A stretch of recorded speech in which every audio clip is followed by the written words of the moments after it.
ناظرین، اگلا پروگرام ہے اسوہ حسنہ۔ آپ کے سامنے نبی کریم صلی اللہ علیہ وسلم کی مبارک زندگی کو پیش کریں گے۔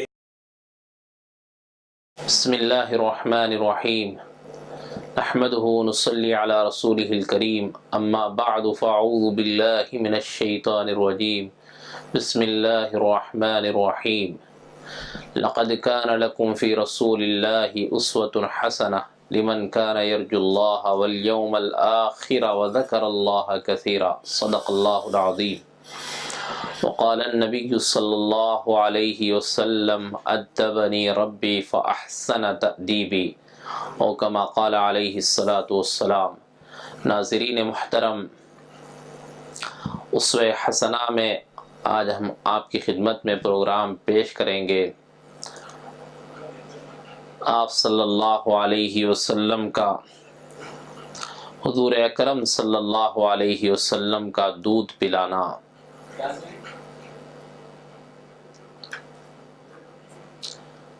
یا وہ عورتیں جنہوں نے آپ صلی اللہ علیہ وسلم کو باری باری دودھ پلایا۔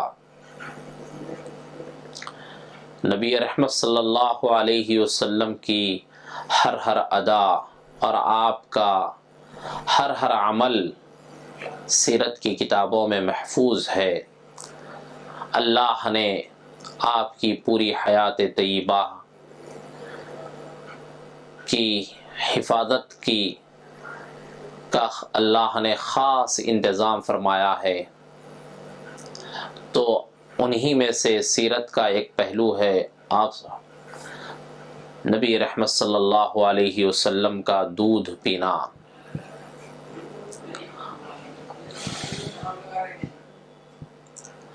تو نبی رحمت صلی اللہ علیہ وسلم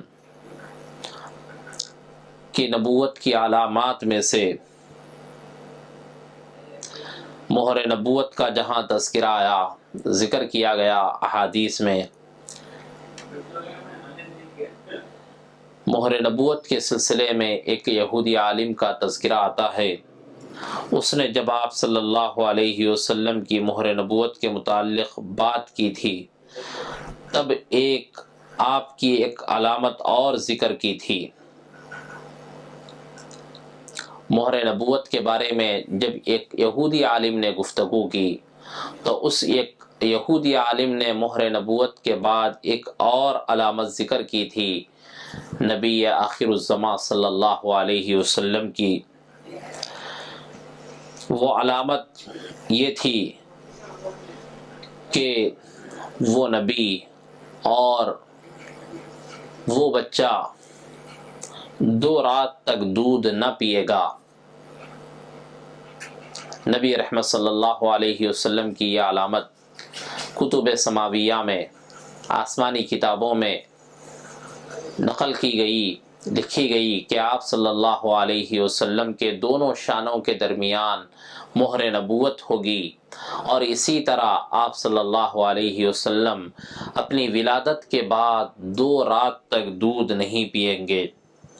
اور یہ بات کئی روایتوں میں آئی ہے، کئی روایتوں میں یہ بات آئی ہے کہ آپ صلی اللہ علیہ وسلم 2 رات تک دودھ نہیں پئیں گے۔ آپ نے 2 یا 3 دن رات تک دودھ نہ پیا، اور یہ کسی بیماری کی وجہ سے نہیں تھا۔ ایسا نہیں کہ آپ صلی اللہ علیہ وسلم بیمار تھے یا آپ کی طبیعت میں کچھ کمزوری تھی یا آپ صلی اللہ علیہ وسلم کو کوئی مرض لاحق تھا کہ اس کی وجہ سے آپ نے دودھ نہ پیا ہو، ایسا نہیں ہے۔ اور حافظ ابن حجر رحمۃ اللہ علیہ نے بھی اس کو ذکر کیا ہے کہ آپ صلی اللہ علیہ وسلم نے ولادت کے بعد 2 رات تک آپ نے دودھ نہیں پیا۔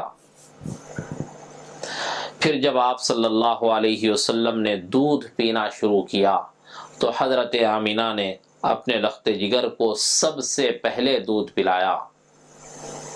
حضرت آمینہ، اماں جان حضرت آمینہ نے سب سے پہلے آپ صلی اللہ علیہ وسلم کو دودھ پلایا۔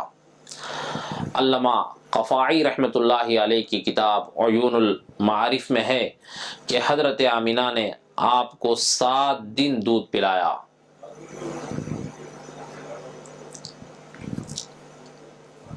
سات دن تک حضرت آمینہ نے آپ صلی اللہ علیہ وسلم کو دودھ پلایا، اور ایک روایت میں ہے کہ آپ نے اپنی والدہ کا دودھ 9 دن پیا۔ اس کے بعد صوبیہ جو ابو لہب کی باندی تھی اس نے آپ کو دودھ پلایا۔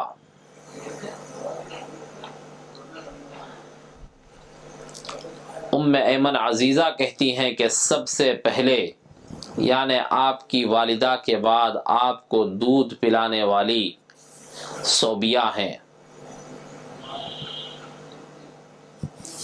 آپ کی والدہ کے بعد سب سے پہلے دودھ پلانے والی عورت صوبیہ ہیں۔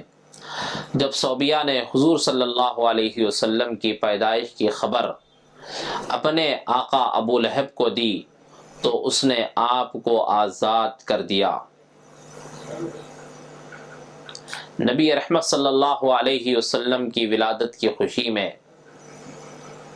آپ کی پیدائش کی خوشی میں، ولادت با سعادت کی خوشی میں ابو لہب نے اپنی باندی صوبیہ کو آزاد کر دیا۔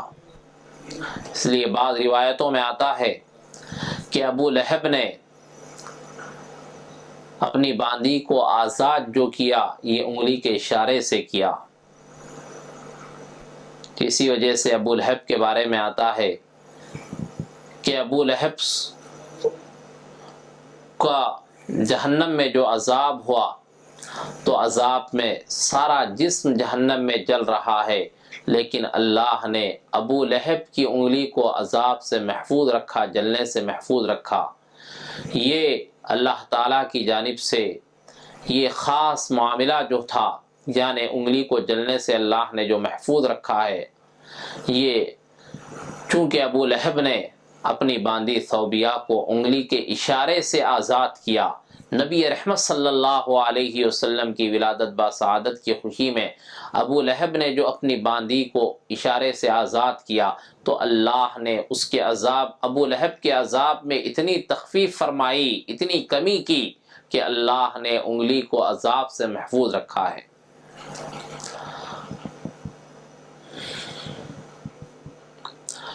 تو اکثر روایتوں میں آپ صلی اللہ علیہ وسلم کو دودھ پلانے والی عورت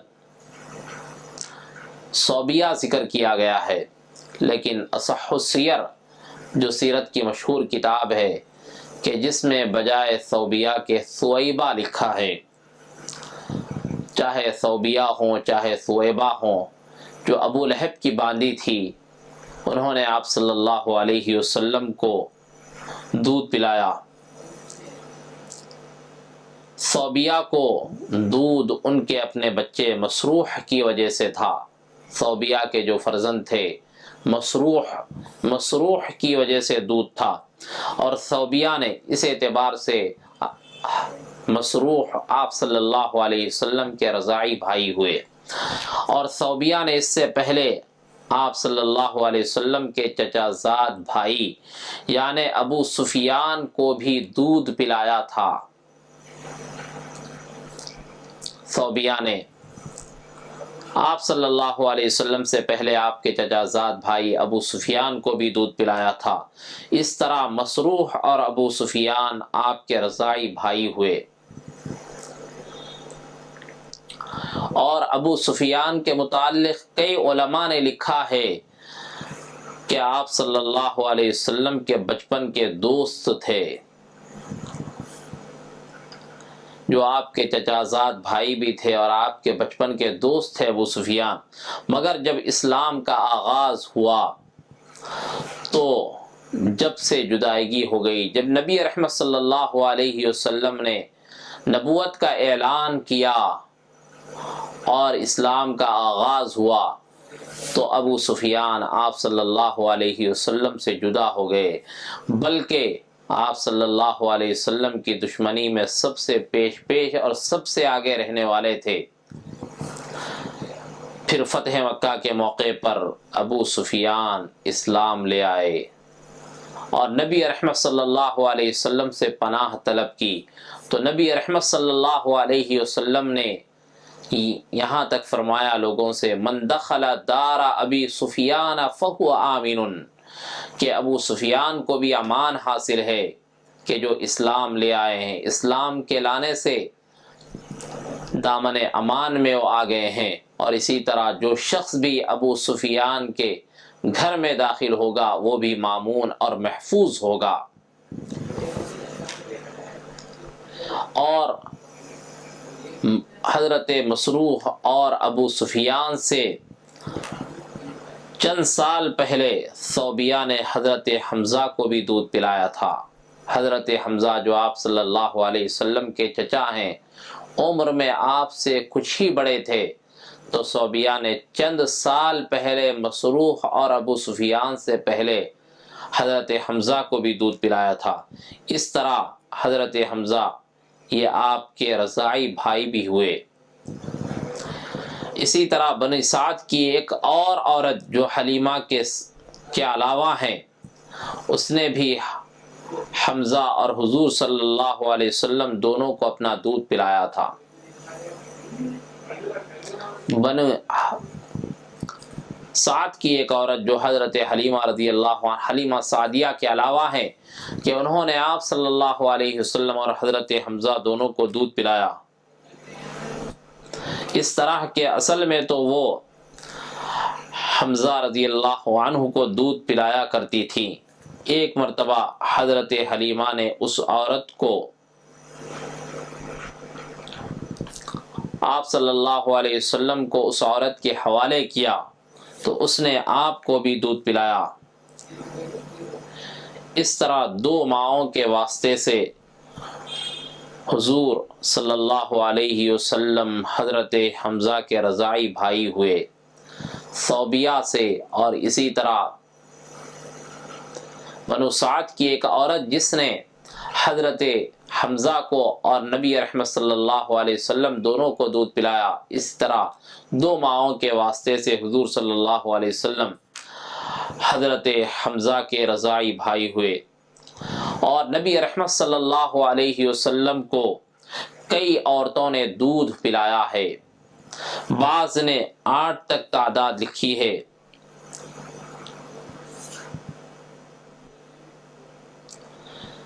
ایک روایت میں ہے کہ آپ صلی اللہ علیہ وسلم کا یہ معجزہ تھا کہ بنو سلیم کی 3 کنواری لڑکیوں نے اپنے اپنے پستان آپ کے آگے منہ میں دیے تو خدا کی برکت سے ان کی دودھ کی دھاریں نکل کر آپ کے مبارک دہن میں پہنچ گئی۔ یہ روایت قصص الانبیاء میں نقل کی گئی ہے۔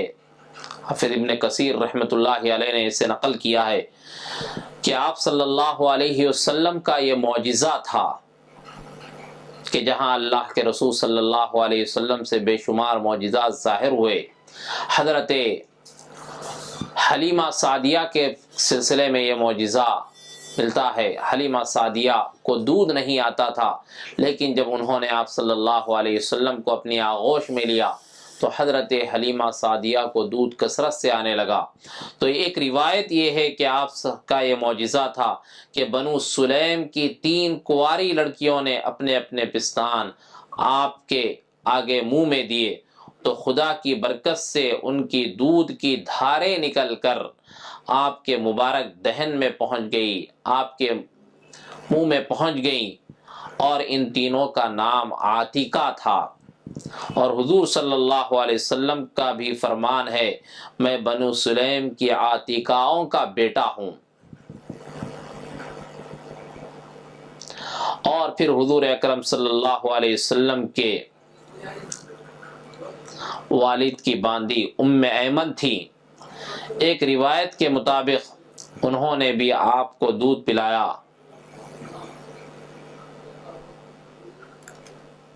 اور سب سے زیادہ طویل مدت تک دودھ پلانے والی حضرت حلیمہ سعدیہ رضی اللہ عنہا ہے، اور یہ ابو زؤیب کی بیٹی تھی، اور ان کا لقب ام کبشہ تھا۔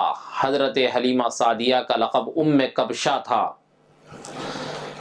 کیونکہ کبشہ ان کی بیٹی تھی اور حلیمہ سعدیہ رضی اللہ عنہا قبیلے بنو حوازن کی تھی۔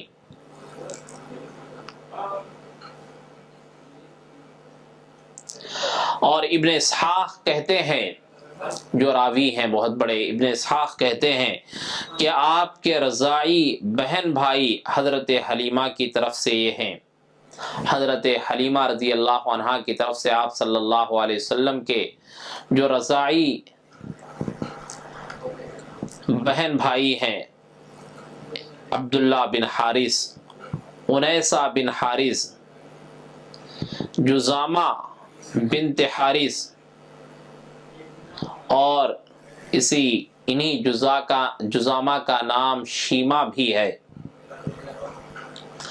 اور شیمہ نے بھی حضور صلی اللہ علیہ وسلم کی پرورش میں کافی حصہ لیا۔ جو آپ صلی اللہ علیہ وسلم کی رضاعی بہن ہے شیمہ، انہوں نے آپ صلی اللہ علیہ وسلم کی تربیت اور پرورش میں کافی حصہ لیا، اور یہ آپ صلی اللہ علیہ وسلم کے ساتھ انتہائی محبت کرنے والی تھیں۔ اور اسی طرح آپ صلی اللہ علیہ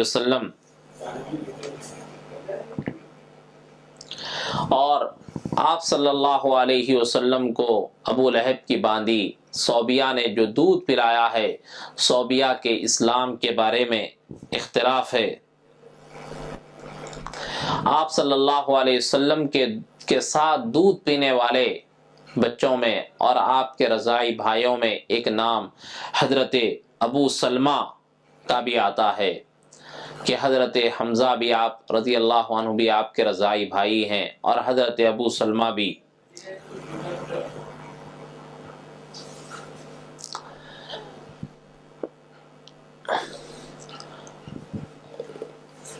ان عورتوں کا بیان آپ صلی اللہ علیہ وسلم جن کی آغوش میں رہے ہیں،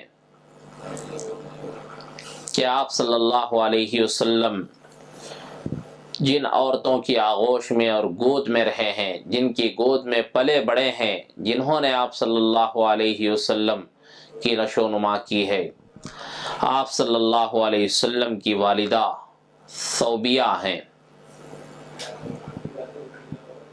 ایک تو آپ صلی اللہ علیہ وسلم کی والدہ، آپ صلی اللہ علیہ وسلم سب سے پہلے جن کی آغوش میں رہے ہیں وہ آپ کی والدہ حضرت آمینہ ہے، کہ 7 روز تک حضرت آمینہ نے آپ کو دودھ پلایا، اور حضرت آمینہ کے آغوش میں آپ صلی اللہ علیہ وسلم رہے 6 سال تک۔ 6 سال کی عمر میں جب آپ صلی اللہ علیہ وسلم کی عمر مبارک 6 سال ہوئی تو حضرت آمینہ کا انتقال ہوا، اور دوسرے آپ صلی اللہ علیہ وسلم جن کی آغوش میں رہے وہ ثوبیہ ہیں، ابو لہب کی آزاد کردہ باندی ثوبیہ یا ثویبہ ہیں، اور تیسرے حلیمہ سعدیہ جن کی آغوش میں آپ صلی اللہ علیہ وسلم رہے، اور رضاعت کی مدت جن کے پاس آپ صلی اللہ علیہ وسلم نے مکمل کی، اور اسی طرح شیمہ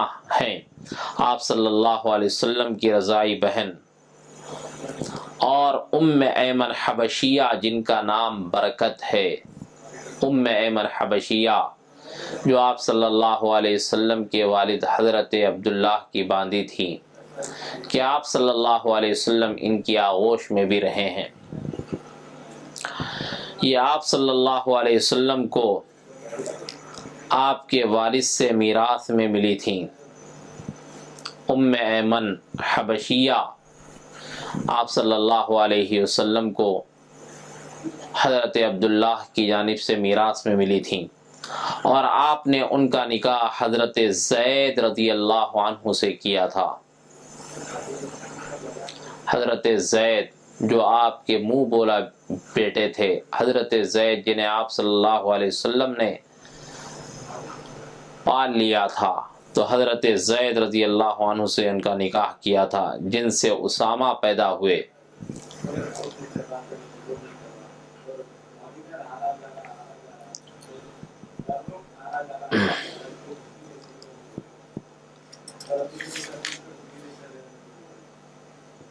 اسی طرح نبی رحمت صلی اللہ علیہ وسلم کے تربیت اور پرورش کے بارے میں اور بھی تفصیلات ملتی ہیں جو سیرت کی بڑی کتابوں میں منقول ہیں۔ تو اللہ تعالیٰ نے اپنے اس آخری نبی کی تربیت اور پرورش کا اللہ نے خصوصی انتظام فرمایا، اور اللہ نے پاک باز عورتوں اور عفیف اور پاک دامن عورتوں سے ہی اللہ نے آپ کو دودھ پلایا۔ یہ اللہ تعالیٰ کا خاص انتظام ہے۔ یہ تو تھا تذکرہ آپ صلی اللہ علیہ وسلم کے دودھ پلانے والی عورتوں کا تذکرہ، اور اسی طرح نبی رحمت صلی اللہ علیہ وسلم مدت رضاعت کو مکمل کیے، اور شیر خارگی کی مدت کو آپ نے مکمل کیا، اور اس کے بعد جوان ہونے لگے، جوان ہوئے، تو جوانی سے لے کر نبوت تک جو حالات پیش آئے، ان حالات کو بھی سیرت کی کتابوں میں تفصیل سے ذکر کیا گیا ہے۔ ایک روایت اس سلسلے میں نقل کی جاتی ہے کہ جب آپ صلی اللہ علیہ وسلم 14 یا 15 سال کے ہوئے، اور بعض کے بقول 20 سال کے ہوئے، تو قریش اور قیش دو قبیلوں میں لڑائی ہوئی، جسے حرب فجار کہا جاتا ہے۔ ان دو قبائل میں لڑائی ہوئی، یعنی آپ صلی اللہ علیہ وسلم نے بھی شرکت کی اور فرمایا، میں اپنے چچاؤں کو دشمن کے تیروں سے بچاتا تھا۔ آپ صلی اللہ علیہ وسلم نے اس جنگ میں شرکت فرمائی جو قریش اور قیس سے اعلان، دو قبیلوں میں لڑائی ہوئی، تو آپ صلی اللہ علیہ وسلم نے بھی اس میں شرکت کی اور فرمایا کہ میں اپنے چچاؤں کو دشمن کے تیروں سے بچاتا تھا۔ اس سے آپ صلی اللہ علیہ وسلم کا شروع سے ہی بہادر ہونا ثابت ہوتا ہے۔ آپ صلی اللہ علیہ وسلم بہادر تھے، شجاع تھے، کہ آپ صلی اللہ علیہ وسلم نے بہادری کی وجہ سے آپ نے اس جنگ میں اور حرب فجار میں آپ نے شرکت فرمائی، اور اپنے چچاؤں سے دشمنوں کی تیروں کو آپ نے روکا ہے۔ تو اللہ کی نگاہ میں، جیسا کہ نبی رحمت صلی اللہ علیہ وسلم نے فرمایا، المؤمن القوی احب الی اللہ، طاقتور مومن اللہ کے نزدیک محبوب ہے۔ ایک مسلمان اور ایک صاحب ایمان کو طاقتور ہونا چاہیے، بہادر ہونا چاہیے۔ اس حدیث سے یہ بات معلوم ہوتی ہے کہ نبی رحمت صلی اللہ علیہ وسلم غیر معمولی بہادر تھے، شجاع تھے۔ شجاعت اور بہادری کی وجہ سے آپ صلی اللہ علیہ وسلم جنگ میں پیچھے نہیں رہتے تھے، بلکہ اپنے چچاؤں سے آپ صلی اللہ علیہ وسلم نے تیروں کو روکا ہے۔ اور اسی طرح جب آپ صلی اللہ علیہ وسلم 25 سال کے ہوئے، تو حضرت خدیجہ بنت خویلد نے، جو قریش میں ایک مالدار عورت تھیں اور تاجروں کو اپنا مال اکثر مزاربت کے لیے دیا کرتی تھی۔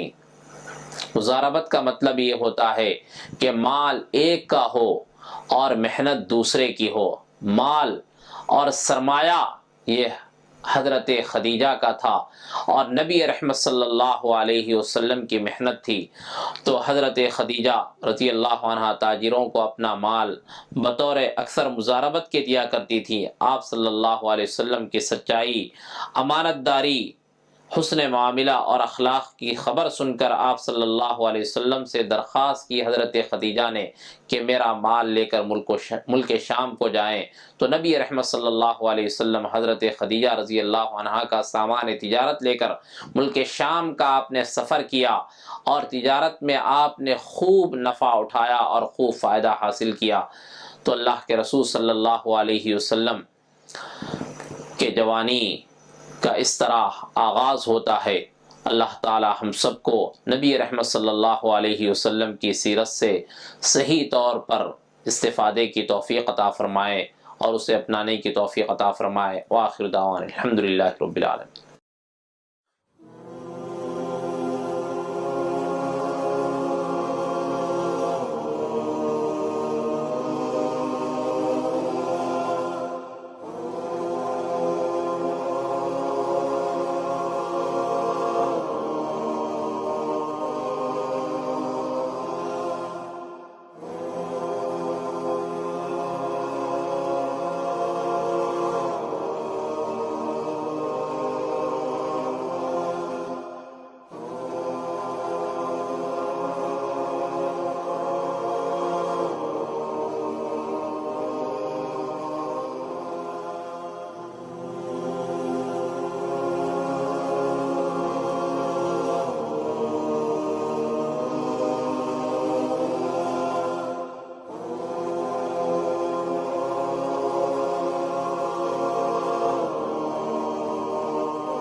ڈاکٹر صاحب، نظام اخراج و فضلات کے اعضاء کون کون سے ہیں؟ نظام اخراج فضلات کے اعضاء 4 ہیں۔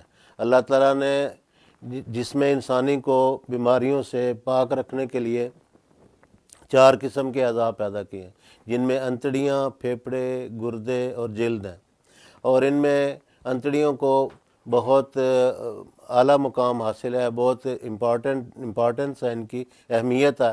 یہ نہیں کہ باقیوں کی اہمیت نہیں ہے، بلکہ ان کی اہمیت اپنی جگہ پہ ہے، کیونکہ نظام انہضام جو ہے اس میں جو چیزیں چلتی ہیں، یعنی اس کا جو کچرا اور فضلہ ہوتا ہے اس کا اخراج ضروری ہوتا ہے، تو انتڑیوں کے راہ سے جو اخراج فضلہ ہے وہ ہونا ضروری ہوتا ہے۔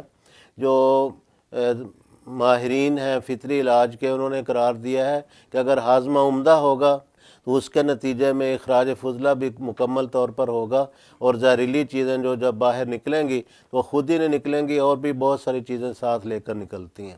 قبض کے لغوی معنی کیا ہیں؟ قبض کے لغوی معنی ہے، یہ عربی کا لفظ ہے، عربی لغت ہے، اور یہ مذکر استعمال ہوتا ہے، بعض لوگ اس کو مؤنث استعمال کرتے ہیں جو غلط ہے، اور اس کے معنی ہے لغوی اعتبار سے تنگی، بستگی، اور اس کا الٹ اور متضاد لفظ ہے بست، بے سین توئے، بس کا مطلب ہوتا ہے کشادگی۔